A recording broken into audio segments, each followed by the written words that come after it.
Graça e paz, Igreja do Avivamento! Glória a Deus! Quem aqui participa de uma célula faz assim? Maravilha, que povo lindo! Glória a Deus! Parabéns para você, parabéns para todos nós. Que festa linda, que festa maravilhosa, CBI, 28 anos. Temos uma história. Deus seja louvado por tudo. Eu quero compartilhar uma palavra com os amados. Salmo de número 126. Salmo de número 126, verso 3. Quem achou diz amém. Deus é bom o tempo todo. Oh, maravilha.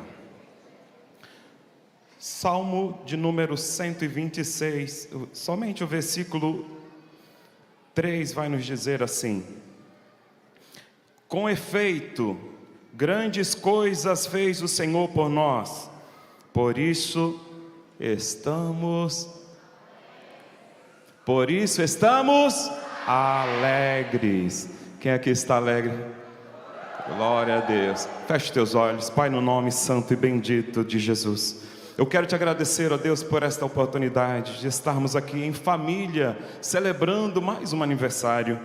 Obrigado, Pai. Eu sei que o poder que a Tua palavra tem, eu sei que o Senhor tem algo a transmitir nesta manhã, e que verdades vindas de Ti, Senhor do trono, possam, meu Pai, mudar a vida das pessoas, possa trazer um novo tempo, possa trazer refrigério, cura. Que esta palavra seja um bálsamo na vida daquele que sofre, na vida daquele que está passando momentos difíceis, no nome bendito e poderoso de Jesus. Diga amém, aplauda bem forte a palavra do Eterno.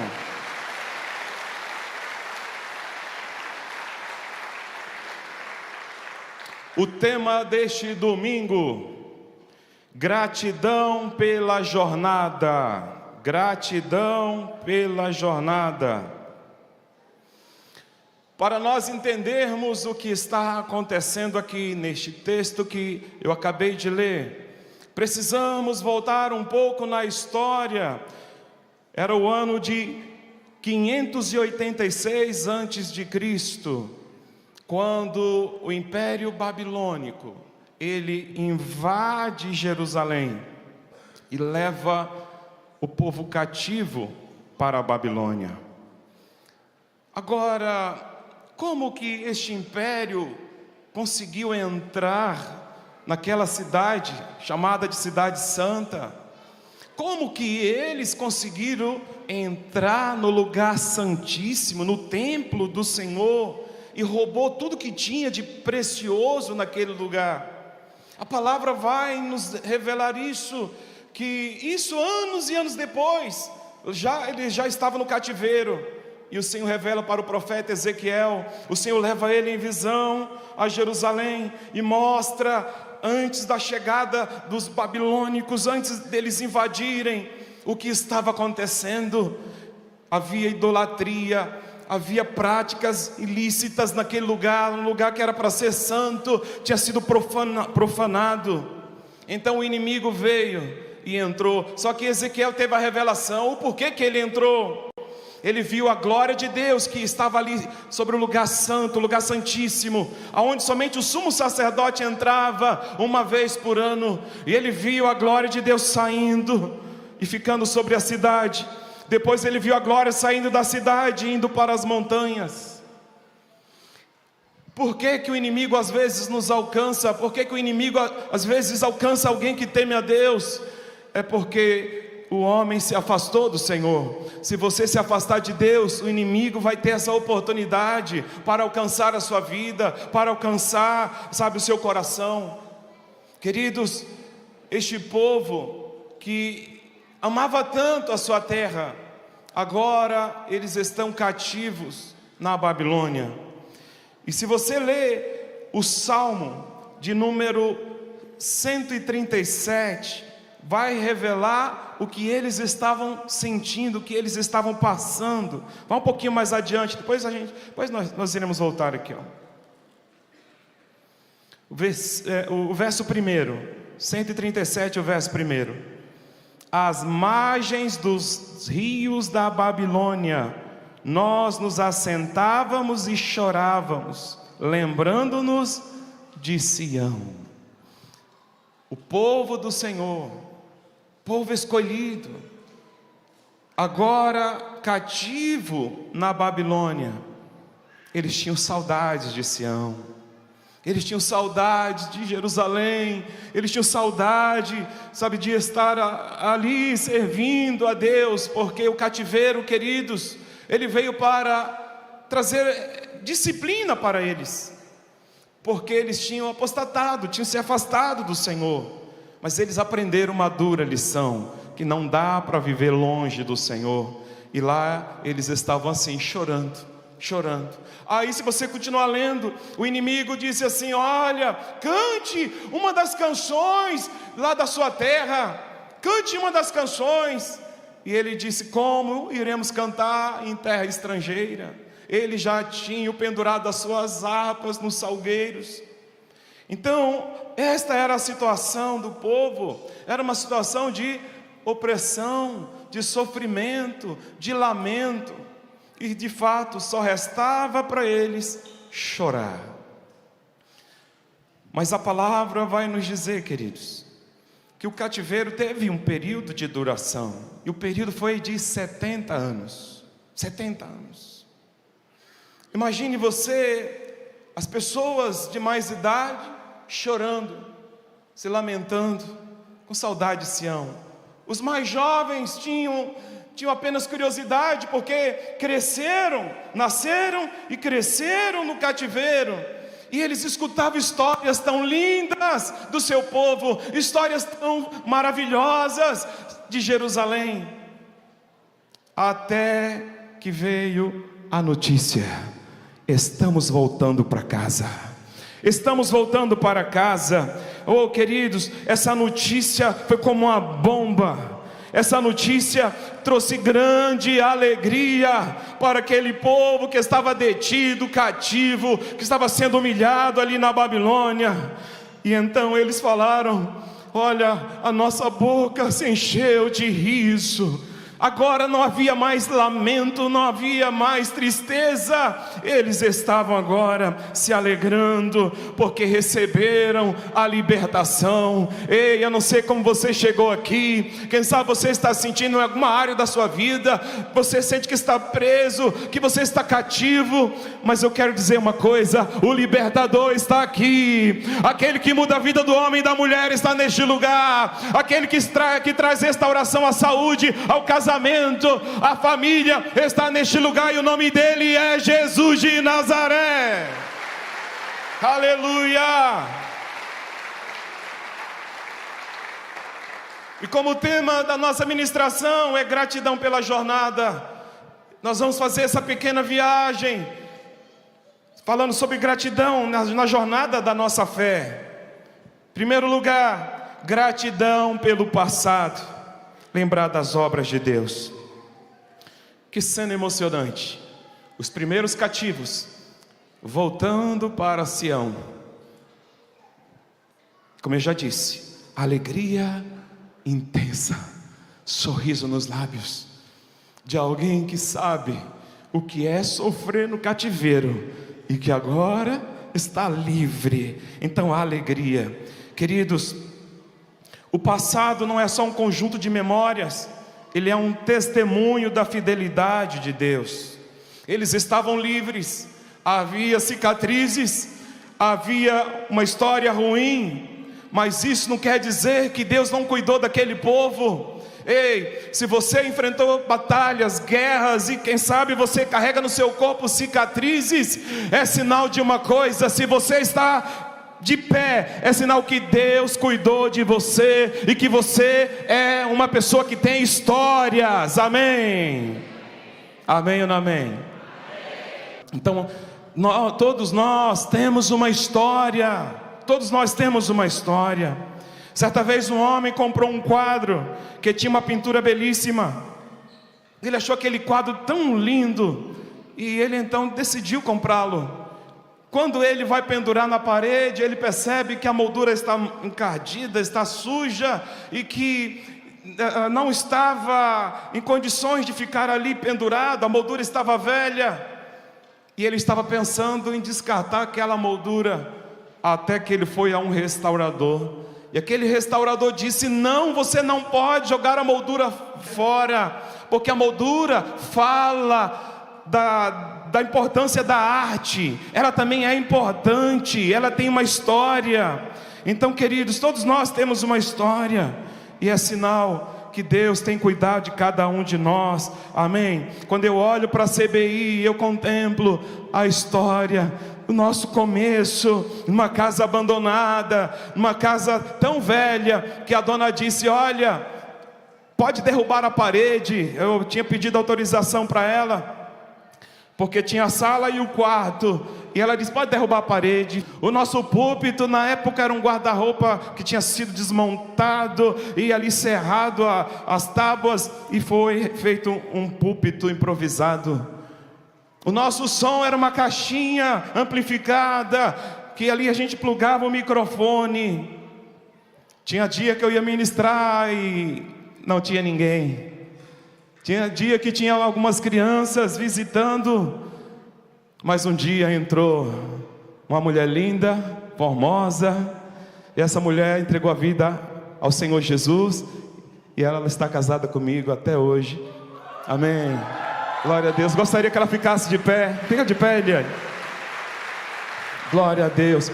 Você faz parte dessa linda história. Você foi a primeira de muitos aqui. No meio dessa multidão, você foi a primeira. Amém. Glórias ao nome de Jesus. Então, queridos, nós ao olharmos para trás, assim como o povo de Judá, que tinham saído do cativeiro, eles olhavam para trás e eles tinham uma história para contar, amém? Então nós, quando olhamos para trás, temos gratidão no nosso coração por tudo aquilo que Ele já fez, pelas pessoas que chegaram aqui nas drogas e foram libertas, pelas pessoas que chegaram aqui presas ao alcoolismo e foram libertas, pelas vidas que chegaram aqui com casamento destruído e o Senhor restaurou, por todos aqueles que chegaram aqui no fundo do poço e tiveram as suas vidas mudadas e transformadas. Olhamos para trás e podemos dizer: obrigado, Senhor, por cada vida que o Senhor restaurou. Se você crê, se expresse e aplauda ao Senhor. Aleluia, bendito é o nome do Senhor. Mas em segundo lugar, gratidão pelo presente. Queremos celebrar o que Deus está fazendo. Quando os exilados voltaram, eles tinham tudo pronto? Não. Quando eles retornaram, tinha um grande desafio pela frente. Eles chegaram com as suas bocas ali cheias de risos, mas eles tinham um grande desafio. A cidade estava destruída, os muros derrubados, o templo tinha sido queimado. E por que eles estavam tão alegres? Porque eles estavam carregando a promessa de Deus dentro deles. Eles estavam prontos para o recomeço, amém, uma nova etapa. Então havia gratidão no coração deles pelo presente. Eles sabiam que o Deus que cuidou deles, o mesmo Deus que tirou eles do cativeiro, seria o mesmo Deus que estaria atuando na vida deles. Quem crê diz amém. Uma mãe estava preparando um bolo para os seus filhos, e um dos seus filhos chegou na cozinha e olhou para a mesa. Tinha ovos, tinha farinha, tinha manteiga, e ele olha com aquela cara de nojo e diz: mas isso aqui não é um bolo. Então a mãe disse: volta daqui a pouco, porque ele ainda está no processo. Eu vou estar preparando ele e depois você vai ver. Então, o que eu quero dizer para você é uma coisa: ei, ao olharmos para trás, Sabemos da fidelidade de Deus, o Deus que nos trouxe até aqui. No presente, Ele está cuidando, estamos nesse processo, amém? Neste processo, mas caminhando, pois sabemos que o Deus que cuidou de nós lá atrás está cuidando hoje também. Diga amém. Diga glória a Deus. Quem sabe você pode dizer assim: olha, a minha vida ainda não está do jeito que eu gostaria que ela estivesse. Meu irmão, você está no processo. Deus está trabalhando na sua vida e vai fazer algo lindo. Amém? Diga graças a Deus. Então, seja qual for o momento que você está vivendo, agora é parte da jornada. Então vamos celebrar a Ele pelo hoje, porque Ele está trabalhando nas nossas vidas. Glória a Deus. Terceiro ponto, gratidão pelo futuro. É confiar que Deus ainda fará mais. Agora, volta para o texto inicial. Volta para o texto inicial. O Salmo de número 126. Eu vou ler agora o versículo de número 4. Diz assim: restaura, Senhor, a nossa sorte, como as torrentes no Neguebe. Vou ler mais uma vez. Restaura, Senhor, a nossa sorte, como as torrentes do Neguebe. O povo que havia voltado, que estava alegre, aquele povo estava mordendo as orelhas de felicidade, mas eles sabiam do grande desafio que eles tinham pela frente, e eles vendo a situação que estava a cidade, eles então, com o coração agradecido a Deus, eles oram: Senhor, restaura a nossa sorte, como as torrentes do Neguebe. A região do Neguebe fica no sul de Judá, e lá existem rios sazonais. Estes rios, eles aparecem e depois desaparecem. Na época das chuvas, no inverno, as chuvas que caem sobre as montanhas, elas descem formando ali um rio. E só que depois que as águas baixam, aquele lugar que outrora era deserto, tudo feio, sabe, aquele deserto tão horrível, se torna um lindo jardim. Começa a brotar flores de todos os lados, flores vermelhas. E quem olha pode dizer: que milagre, porque houve uma mudança na geografia. As torrentes do Neguebe é algo que muitas pessoas esperam acontecer lá em Israel, porque muda o cenário. Quando as águas chegam, tudo é transformado, e eles estavam nessa expectativa, sabe, Senhor, assim como acontece aqui no Neguebe, assim como acontece, faz também nas nossas vidas, muda a nossa sorte, assim como o deserto é transformado, transforma a gente também, Senhor. Bendito seja o teu nome, Jesus. Bendito seja o teu nome. Eu quero dizer que o Deus que transforma vidas está neste lugar. Queridos, havia promessa para aquele povo, e eu quero que você, não precisa abrir, em Isaías 41, 18 diz assim, olha que promessa: eu abrirei rios nos lugares altos e fontes no meio dos vales. Isaías 35, 1, o deserto florescerá como a rosa.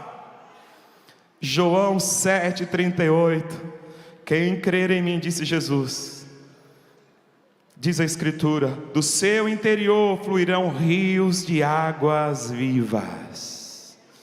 Quem sabe o seu coração está como um deserto, mas há promessas de Deus de mudança, há promessas de Deus de mudar essa aridez, sabe, transformar a sua vida num lindo jardim, em algo aprazível, em um lugar lindo de se ver. Ei, o Senhor não mudou, Ele continua transformando vidas, libertando pessoas. Então, assim como o Neguebe, as torrentes do Neguebe muda a geografia, o Senhor está dizendo aqui: eu vou mudar a sua vida, eu vou mudar a sua sorte. Diz amém. Diga graças a Deus. Aleluia. Bendito é o teu nome, Jesus. Um dia uma senhora, uma avó, estava tecendo um lindo tapete. Na verdade, ela estava bordando um lindo tapete. O seu netinho estava no chão, e aquele netinho olhava para aquela avó que estava bordando e disse: vó, está meio estranho isso que a senhora está fazendo. Estou vendo aqui os fios aí tudo emaranhados. E a avó sorriu para ele e disse: vem aqui. Colocou ele no colo e mostrou a frente daquele lindo tapete. E ele disse: vó, que lindo, que coisa linda. Ela falou assim: pois é que você estava vendo de um outro ângulo.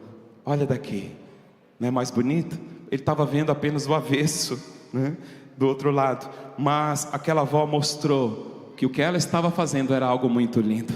Eu quero dizer que talvez você não esteja entendendo o trabalhar de Deus na sua vida, mas o que Ele está fazendo, Ele está tecendo aí a sua vida, Ele está trabalhando na sua vida, e o que Ele está fazendo é algo muito lindo. Aplauda o Senhor.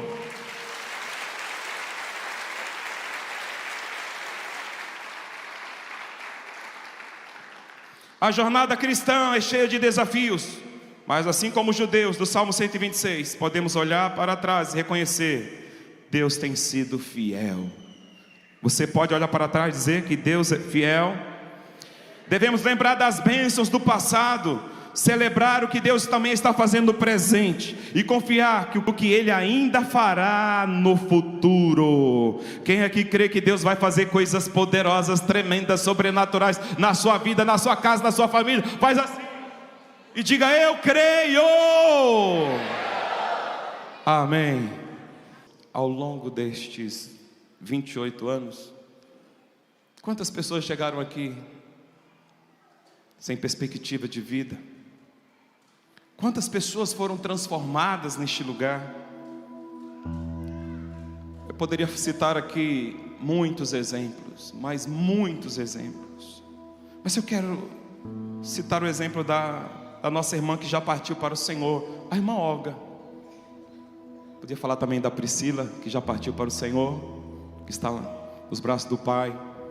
Mas a irmã Olga, pela idade dela, ia completar 80 anos, não falha a memória, o ano passado. E o Senhor visitou a serva dele. Ela chegou para mim e disse: apóstolo, o que significa? Eu tinha chegado em casa, vi um clarão, sentei no sofá, vi um clarão tão grande, tão grande. E eu falei para o meu esposo: Augusto, não precisa acender a luz, está tudo tão claro. Ele lá da cozinha respondeu: mas eu não acendi a luz. Quando ela levanta os olhos, o Senhor estava na frente dela. E ela começou a ficar com medo. Ela disse: é agora que eu estou partindo, é agora que eu vou morrer. Mas ali a visão terminou. Ela chegou para mim e disse: o que isso significa, apóstolo? Aí eu na hora eu pedi sabedoria para Deus. No fundo eu sabia que Deus iria recolher. Mas eu falei para ela assim: minha irmã, eu acredito que Deus sinalizou para você que Ele está do seu lado em todos os momentos. E ela estava enfrentando momentos de dificuldade com a sua saúde. E ela dizia: eu queria ficar boa para poder cuidar da minha célula, para poder cuidar de gente. Lá no hospital nós fomos visitá-la e ela disse: eu estou pronta para ir ao encontro do meu Senhor. E o Senhor a chamou. Que assim também seja na vida de cada um, que possamos estarmos prontos para a hora que o Senhor nos chamar. Amém.